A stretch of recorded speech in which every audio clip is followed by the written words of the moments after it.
बात राष्ट्रीय जनता दल की करेंगे। जैसा कि पहले से ही पता था कि राष्ट्रीय परिषद की बैठक होगी, इसमें औपचारिक तौर पर लालू प्रसाद यादव को एक बार फिर से राष्ट्रीय अध्यक्ष के तौर पर चुना जाएगा, इसकी घोषणा की जाएगी। और बाकायदा आज उदय नारायण चौधरी, जो कि आरजेडी के राष्ट्रीय निर्वाचन अधिकारी हैं या कहें कि चुनाव अधिकारी हैं, उनकी तरफ से उदय नारायण चौधरी की तरफ से जीत का प्रमाण पत्र या कहें कि एक औपचारिक तौर के तौर पर प्रमाण पत्र दिया गया लालू यादव को। 12वीं बार आरजेडी के राष्ट्रीय अध्यक्ष बने हैं लालू यादव ही राष्ट्रीय जनता दल के निर्माता है। यूँ कहें कि उन्होंने इस पार्टी की स्थापना की और एक बार फिर से लगातार 12वीं बार आरजेडी के राष्ट्रीय अध्यक्ष के तौर पर उनको चुना गया है।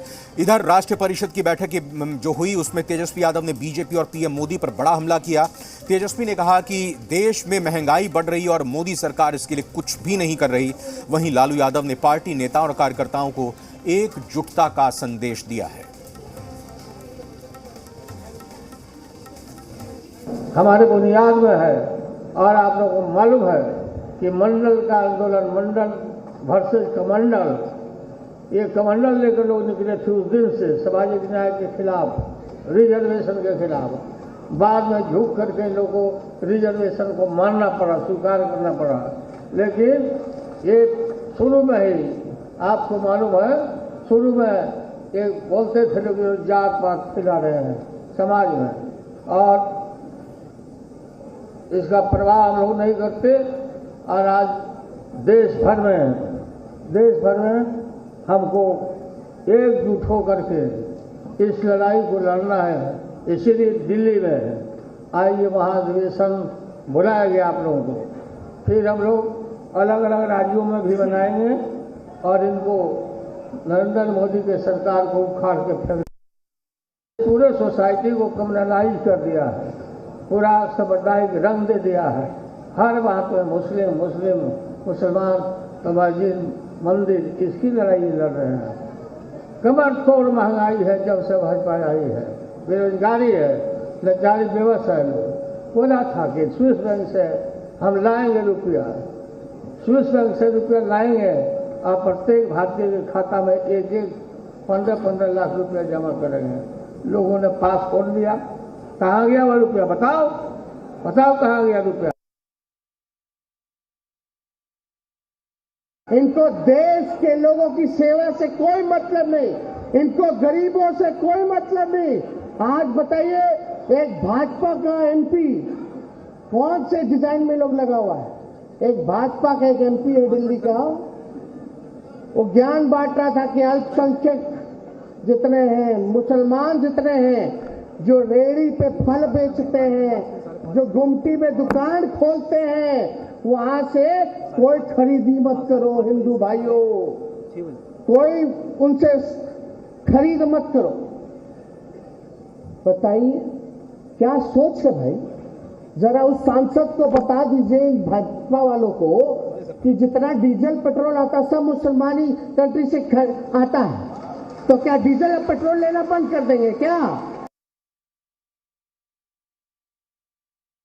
शिक्षा के बारे में बात करोगे, चिकित्सा के बारे में बात करोगे, देश की सुरक्षा के बारे में बात करोगे, तो ये लोग अपना वही एजेंडा, जो पुराना इनका जो फॉर्मूला है, वही लेकर के आ जाएंगे। हिंदू मुसलमान झंझट पैदा करो, आपस में लड़ा दो और फूट डालो और राज करो की नीति से ये लोग जो है अपना काम कर रहे। इसलिए आप लोग जितने साथी यहाँ आए हैं देश भर से, आप लोगों के कंधे पे एक बड़ी जिम्मेवारी है।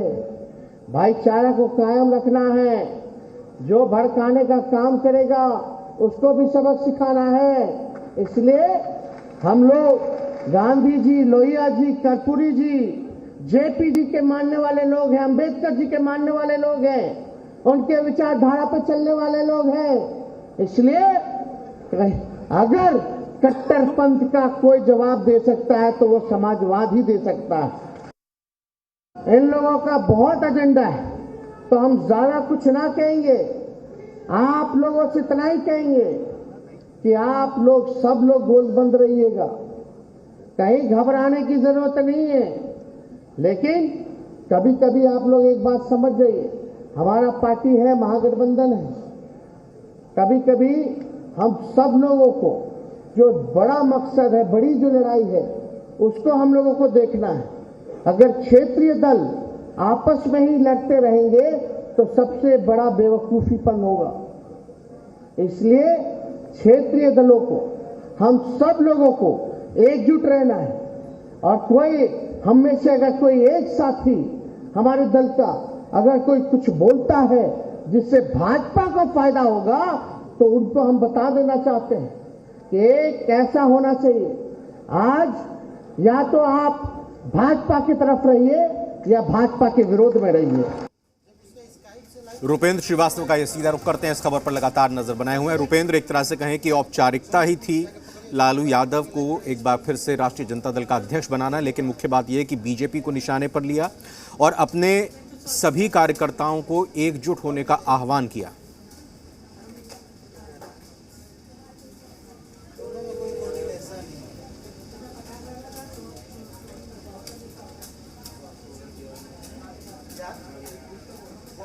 रुपेंद्र से कोशिश करते हैं संपर्क करें, लेकिन महत्वपूर्ण बात यह कि आज सभी को ये कहें कि इस औपचारिकता का इंतजार था, क्योंकि महज औपचारिकता ही था, लेकिन मुख्य बात यह कि न सिर्फ लालू प्रसाद यादव बल्कि तेजस्वी यादव की तरफ से भी खूब हमला बोला गया बीजेपी के खिलाफ। और न सिर्फ कर्पूरी ठाकुर, लोकनायक जयप्रकाश, राम मनोहर लोहिया, अंबेडकर, इन तमाम देश की महानुभाव शख्सियतों को, महान शख्सियतों का जिक्र करते हुए कहा गया कि हम इन सभी के पद चिन्हों पर, इनकी विचारधारा पर चलते हैं और इन्हीं के बताए हुए रास्ते पर आगे चलेंगे और मुख्य लड़ाई बीजेपी से है, इस बात का भी आह्वान यहां पर किया गया।